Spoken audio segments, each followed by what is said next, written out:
The story begins with text stating that 16 years after Emperor Commodus, the Roman Empire was ruled by twin emperors Geta and Caracalla, brothers as inexperienced and immature as Commodus. They led Rome to fall into corruption, driven by voices and power-hungry ambitions, but now all hope is lost. Next, we get a watercolor introduction that recaps the events of the first movie, including the story of Maximus Decimus Meridius and his tragic death. In North Africa, in the city of Numidia, a young farmer spends his days working the fields and tending to the chickens. This man named Hano turns out to be Lucius, the son of Lucilla. His wife Arisha talks with him when the military sends up a signal of alerting everyone that the Romans are coming to attack. Hano puts on his armor and helps his wife prepare. They wish each other luck and head out toward the coastal fortress. There, the general tells them that the Romans are near and they have to get ready. As part of the ritual, they are supposed to burn an offering to bring good fortune. Most of the people there, including his wife, go along with it, but Hano refuses. The general calls him out for his disrespect, and Hano just gives an excuse that he doesn't need to do it. They both laugh while the Roman general Marcus Acacius peers out on the sea, eating an apple and telling his men to lower the sails before the battle begins. Hanu says goodbye to his wife, telling her to stay safe. He will handle the Romans while she sports him from the turret with her bow. The Romans reach the walls and the Numidians fire back with arrows and fireballs. But the Romans, with their superior numbers, keep pressing forward with the siege. Hano watches General Acacius. Despite his age, the general fights mercilessly. At that moment, Arishad tries to take a shot at him, and Acacius orders his men to take out the archer. The soldiers carry out the order, and when Arishad falls into the sea, Hano gets distracted. Taking advantage of this moment of carelessness, a Roman soldier strikes him, and Hano falls into the water. As he lies unconscious, he has a vision. He sees Arishad waiting for him from a distance. Even though he tries to get closer, he can't. When he calls out to her, she turns and tells him that she will always love him, that she hopes to see him again, but that she wishes it would be many years from now, not anytime soon. Hano wakes up floating along the shores of this city. The Romans were capturing the wounded and looting the belongings of fallen warriors. Desperate, Hano searched for his wife's body, pulled the arrow from her chest, and embraced her, apologizing for not having to protect her. Soon, the Romans arrived and rounded him up with the rest of the warriors and villagers from the area. There, Hano found his general as Acacius addressed the locals, telling them their land now belonged to the Roman Emperor. He announced that they would be slaves to the Roman government. The strongest would work as slaves, and the rest would have to settle for hoping they could survive.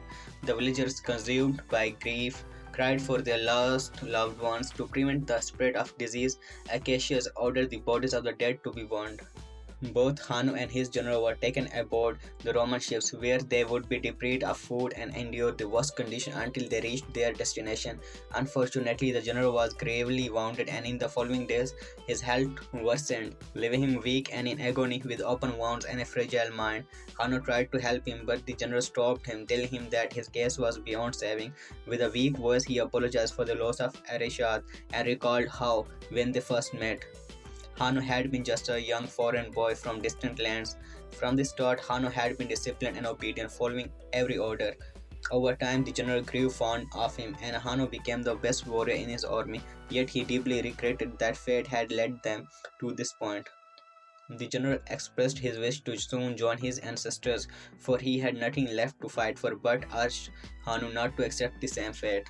While resting, Hano remembered the moment he escaped from Rome. In his memory, he saw Lucius playing with the other children in the village when the Praetorians suddenly showed up looking for him. Lucius ran, and during the months he spent in this new land, an old woman took him in. Before escaping, Lucius begged her to flee with him, but she decided to stay behind. Tragically, the Praetorians destroyed the village, wiping out every witness. When they reached Ostia, Hano tries to wake his commander. They are all taken to a court, where they will be transported to a colosseum to be tested. Some will survive while others will not. Meanwhile, Acacius returns to the Rome, where he is welcomed with full honors. The people cheer for him, and the emperors express their gratitude for his achievements. He has conquered one of the most valuable regions of Africa, and as a reward, the emperors salute him and present him with the highest honors, a crown. Once they are alone, Acacius asks for a few days to rest, saying he misses his wife and wants to spend some time with her. However, the emperors warn him that while his victory in Africa was impressive, he cannot retire just yet. They have big plans for him now. They want him to conquer Persia, India, and some western regions. They make it clear that he must follow their orders or he will face the harshest punishments. To celebrate his victories and keep themselves entertained, they decide to organize an entire week of games in the Colosseum, where the gladiators' deaths will amuse the crowd. Meanwhile, Hanu arrives at the arena in the Colosseum. There are notable merchants, including one particularly important figure named Marcus. Hanu's opponents are wild baboons. As soon as they are let out of their cages, one of the animals attacks the general, sinking its teeth into his carotid artery, causing him to bleed out. Hano tries to help, but it is too late. His commander is already dead. In revenge, Hano attacks the monkeys, using his chains to strike and strangle them.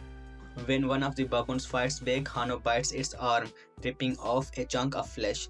To make the competition even wilder, the guards start shooting darts at the gladiators, making them even more frenzied.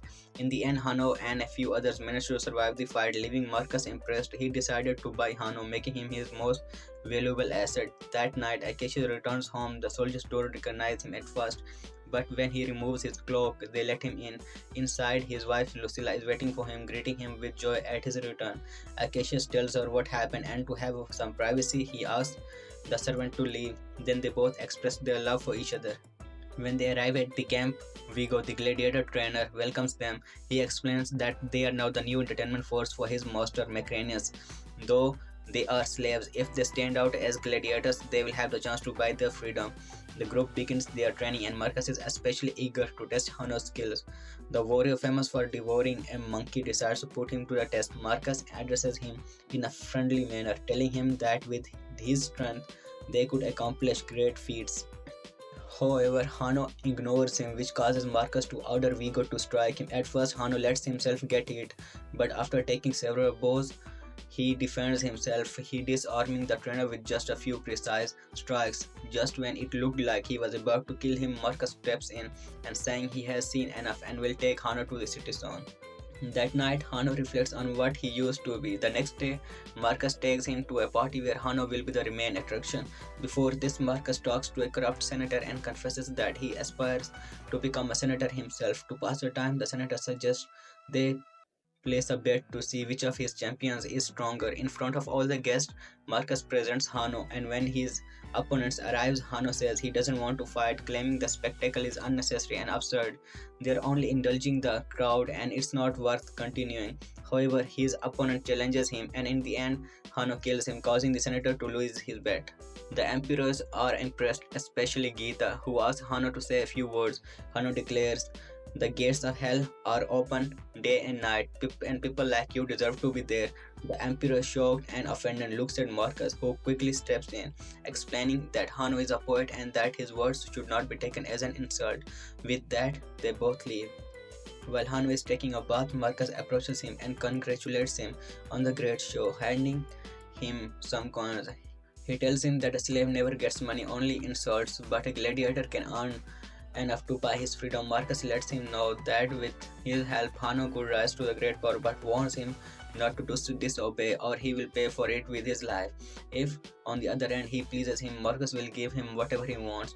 Hano asks for not only one thing, the head of the General Acacius. Marcus tells him that's rough request, but promises that if he plays his cards right, it can be done. He warns Hano not to fail him, or he will pay with his life too. That night, Lucilla meets with some members of the Senate, and when she comes across Senator Gracious, she reassures him that all of the Rome will be reformed and improved. The senators agree that the time has come to take Rome back, though they know they first need to execute a coup to overthrow the old government and impose their own laws. To carry out this feat, they will need as much military support as possible. Acacius agrees to participate, claiming that over 5,000 loyal men of his are waiting in a camp near Rome. The coup will take place after the games in the Colosseum, so they will need to prepare until then. Meanwhile, Hano and the other slaves are brought to Rome. They mock Hano, calling him monkey eater. As they reach the city's gates, Hano gazes up at the statue of the Romulus and Remus. The other slaves who does not know the story ask him to tell it.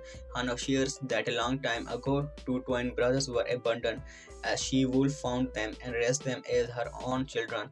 They grew They grew up to become great war chiefs, but their hunger for power split them apart, and one of them died in the end. Rome was founded, and a surviving brother became one of the first leaders of the nation. The other slaves are amazed by this story and ask him how he knows so much about Rome if he is from Africa. Hanno explains that once a Roman came to his city and was enslaved. During the nights, Hanno cared for him, and this man taught him Roman tales and history, though in the end he was devoured. Days later, Marcus talks to his friend the senator, who doesn't have the money to pay for the bet. Marcus suggests something better, double or nothing, so he can either recover the lost money or risk losing even more. When they arrive at the Colosseum, Hanno is taken to his cell, and not too far from there, he finds the names of all the gladiators who ever earned their freedom, including Maximus. On the first day of the games, the brothers and the senators kick off the ceremony. They ask General Acacius to say a few words of encouragement. He would rather sit next to his wife, but the emperors will not let him, pointing out that he is not much of a man for speeches. Acacius says he hopes they all enjoyed these games organized by the beloved twin emperors. The gladiators enter the arena and Hanno spots Lucilla in the crowd. His opponent is a warrior called the Destroyer who rides a rhinoceros. Knowing how to defeat him, Hanno tells his fellow gladiators to stay patient and calm, but one of the slaves ignores him and ends up losing his life. Hanno picks up some dirt from the arena floor and rubs it in his hands, just like Maximus used to. When the rhino charges, Hanno dodges it, and its rider dismounts to face him in hand-to-hand combat. The emperors recognize Hanno as the poet Gladiator, quoting the verse he spoke about the gates of hell, while Lucilla finishes the poem surprising Marcus. Thanks to his experience, Hanno keeps fighting, but the warrior manages to pin him down. The crowd calls for mercy, and Lucilla also pleads for his life. Finally, the emperor raises his thumb in a sign of forgiveness, allowing Hanno to live. However, Hanno rejects the mercy, wanting to continue the fight. He rises, grabs his sword, and drives it through his opponent and decapitates him with both blades before collapsing from exhaustion. The other gladiators mourn their fallen comrade, but they praise Hanno's victory. Back at her home, Lucilla reads the poem Hanno recited on the wall and realizes he is her son. She remembers the last time she saw him when Maximus died. Even though she loved her son, she sent him away knowing the situation in the city would get worse. She swore to him that when things got better, she would come back for him. Meanwhile, Hanno is treated by the state. Meanwhile, Hanno is treated by the state doctor Ravi. He tells Hanno that he was once a famous gladiator himself, but he left that life behind when he bought his freedom. Now, instead of taking lives, he saves them. He explains that warriors often end up badly wounded after battles, and many gladiators die from infections. They become friends, and Ravi gives Hanno some of him to ease his pain. Later, Marcus congratulates Hanno, and in the evening visits Lucilla. He watched her actions at the stadium and finds them suspicious. He tells her that he used to be a warrior in his father's service, but now he is nothing more than a merchant. But something about her strikes him as odd. Does Lucilla have a secret or know something important? Marcus vows to uncover what she is hiding. That night, he talks to his friend and reveals that Lucilla's late husband was gay, so it is likely that her son Lucius is a result of an affair. He also shares that in her youth, Lucilla was very promiscuous and had many lovers, including Maximus. Putting the pieces together, Marcus deduces that Lucilla's son was 12 when he disappeared, and now it has been 16 years, so he is an adult by now. It is highly probable that Hanno is her son, as he bears a certain physical resemblance and has remarkable knowledge of Rome. Meanwhile, Lucilla sneaks out of her house and leads to the Colosseum. She takes advantage of the night to visit Hanno and asks him if he remembers her. He answers no and says he doesn't want to see her. Hanno tells her his mother died when he was 12 years old. Lucilla apologizes for never having looked for him, explaining the circumstances she had to face, and she understands the resentment he may feel toward her. Then she confesses that his real father was Maximus. Hanno tells her to leave. Back at her house, Lucilla confesses the truth to Acacia.